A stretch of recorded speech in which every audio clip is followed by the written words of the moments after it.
channel, and it is officially January 1st, 2025. And so since it is January, that means I can do my December wrap up. And I don't really remember if one of these books, if I did it in my November wrap up or not. If I did, then I only read 8 books in December. And if I didn't, then 9. As this one just kind of carried over to December 1st. So I'm not sure where I put it in the grand scheme of things. So we're just gonna go ahead and start. And Dean, if you would be so kind as to lay down somewhere. Thank you, sir. With your clackety-clackety on the wood floors. So I read Broken Bonds, which is the first book in the Bonds that Tie in November. And then I started the second one and I finished it December 1st. And that is Savage Bonds by J. Bree. So I'm not going to say too much about this because it is a sequel. But it is a why choose, and it's very interesting in how they go about the whole power systems and what makes it why it's a why choose type situation because of the powers. I just thought it was kind of it's interesting. I really enjoyed it. I gave it 5 stars, and then a while later, like mid-December, I read the 3rd book in the Ties That Bond, which is Blood Bonds. Also gave it 5 stars.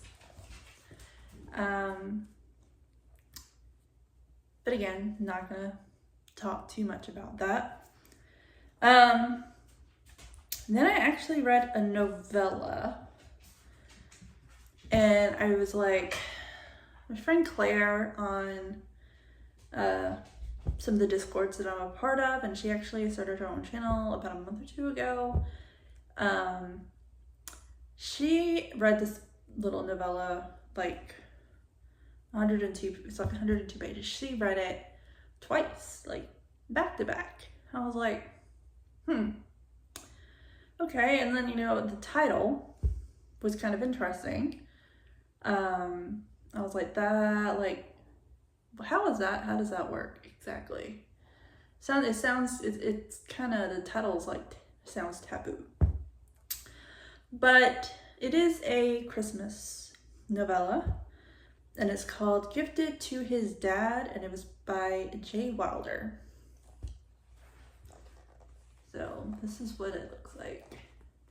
So it was interesting. Not really sure if I would say it had too much of a plot. But yeah, I gave it a 3.5 just because I had fun with it. But of course, Goodreads doesn't do 0.5s of anything. So I rounded it up to a 4 on Goodreads. Why not? I don't mind. But yeah, that's it's not as taboo as it sounds. If you read it, you'd understand it. But there's nothing fantasy about it. It is strictly romance. Next one, I actually saw at Barnes & Noble's as I was walking around, and then I was like, that kind of sounds interesting based on the title. And I read the back of it and I was like, that also sounds kind of interesting. And so it was The Nightmare Before Christmas, and it is by Sarah Rausch. So this one, since it's an actual book and not a novella or a sequel, I'll read the synopsis a little bit because I don't think I've ever mentioned this book on my channel, but that's because I just saw it. And I'm such a mood reader. It's just like, oh, hey, that sounds interesting. Let's try that. Just randomly. But it is a rom-com. It is about a Prince of Christmas falling for a Prince of Halloween, or the Prince of Halloween. I don't know. Actually, no, he does have siblings, so one of the princes of Halloween. And so, the Santa Claus, or the father of this Prince of Christmas, he's kind of a controlling a-hole in the beginning, and it actually kind of irritated me about him, but he actually, decided just, out of the blue, he's not going to tell anybody anything about it. That he's just going to engage his son to someone without his permission, didn't inform him beforehand. And of course, he's all about PR. And so there's reporters everywhere. And so when he announces it, it's like, the prince can't do anything because it's going to be reported like throughout their mythical world that, this happened. And of course the announcement upsets the regents of Halloween. And so then they get involved in this whole scenario. It's a cute little rom-com. I enjoyed it. So I give it 4 stars. Like I said, the Father Christmas, the Santa Claus, really irritated me. So that's why it was just, anyway, 4 stars. So then I decided that I was going to finish reading the Under the Mistletoe collection novellas. And I'm not going to say too much about these because they're novellas. I think the longest one might have been the first one that I read, which was the Cruel Winter with You, which I read in November. I think that was the longest one, and I think it was like maybe 80 pages. And so I read the other 4 in December. The first one was Merry Ever After by Tessa Bailey, and I gave it 3 stars. And the reason, it was so short, I don't feel like it really, I enjoyed it. So I thought, 3 stars is good enough. But it was only like 59 pages. So, I didn't feel like it needed too much. But Merry Ever After, I was actually about kind of like a small town and a farmer and a single mom. So that's kind of what that's about. And then I had All by My Elf. And that is by Olivia Dade. So this one. And if I remember correctly, this is about some professors that are doing like some kind of a part-time thing in the summer because they're underpaid adjunct professors, and so they take up a summer part-time job so that they can actually continue getting paid or get paid more or something or another. Not really sure about that, but it kind of takes place from there. Next is Merriment and Mayhem by Alexandria Beflor. So this one. And I actually did give this one 5 stars just because I enjoyed it like so much. So like the other ones I gave, the other 2 I just gave 3 stars, but this one I actually gave 5 stars because I really enjoyed it.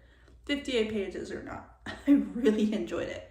There was a lot going on in the 58 pages, but I was just it was just so funny because the main female character in this is a disaster. She's a disaster. And so like what she's doing and everything is it's just so funny. And then of course the main lead is a fireman. So that should kind of help with the whole she is a disaster and like how they meet. But 5 stars for that. I really enjoyed that one. That one had me laughing. And then the last one is Only Santa's in the Building, which, 3 stars. Alexis Daria is who wrote it. And if I remember correctly, this had something to do with somebody who is the main female character, I think is a comic book like drawer. She actually draws comic books or something, which I was pretty interesting. I enjoyed it. 3 stars. I think out of all of them, the Cruel Winter with You and then the Merriment and the Mayhem were like the best ones in my opinion. That's just me. And then the last book that I read in December was The Most Wonderful Crime of the Year by Ali Carter, which is this one. I gave this one 4 stars. It's pretty much, these 2 characters are they're both writers and they kind of write the same genre. They're part of the same publishing, or they're in the same publisher publishes their books. And so they're kind of like rivals, I guess, for their genre that they write. And they just mysteriously get invited to go to some fan's house. And initially, the way it makes it sound is like the way that the person that gives the invite to them makes it sound like the person that's inviting them is a fan of the author that they're inviting to come over to their place for Christmas. And that might be true, but there's a little bit more going on. But they get there and something goes down, and of course their genre is like the mystery thriller genre, so something goes down, they gotta figure it out, right? It was fun. So I probably gave this more closer to like a 3.5, maybe a 3.75 if I'm really thinking about it. But of course, good reads. So I gave it a 4 star. And I'm actually kind of interested in reading another book that she's written, Ali Carter, because I've never read anything by her before. But I wouldn't mind reading The Blonde Identity by her. I kind of read the synopsis of this one after I read her Wonderful Crime of the Year, and I was like, I kind of want to read something else by her. And I read the synopsis of that one, and I was like, yeah, no, I think I'm gonna put that on my list because why not, right? Why not just put it on the list? I have so many books on my list. It's not even funny. It's really not. But those are the books that I read in December. I was going to try to, here we are. So I don't know how you'll be able to see this, but my want to read, the books that I want to read in, on Goodreads that I've selected that I want to read is up to 839 books now. Yeah, it's up to 839 books now. So there's a lot of books in the world that I want to read. And I don't have time to read 830 books. I wish that I could say that I had that much time, but I don't. So, but I like the options. I'm like, oh, that's interesting. And so then I just go back since I have them all there, and I just kind of scroll through and just pick something. But anyway, and that is my December wrap up. It is January, so I'm gonna start, reading towards my Goodreads goal of 65 books, which I just decided to keep it at 65. Why put? I don't want to put any pressure on myself. I was able to do it this year. I read 75 this year after setting the goal at 65. So obviously I can make 65 and not get stressed about it. So I like not being stressed about it. Anything that goes over 65, okay, cool, great, love it. Love that for me. But I'm not going to put pressure on myself at the beginning of the year to be like, oh, yeah, no, I read 75 books. I wonder if I can reach 80 and put that stress on me for the rest of the year. I don't want to do that to myself. So, yeah, we're leaving it at 65. I think I'm good with 65. And, again, if I go above that, then I do. And that's just kind of how that is. But, yeah. But, anyway, if you like this video, like it, or give it a thumbs up. And if you want to see more about me, subscribe. But until next time.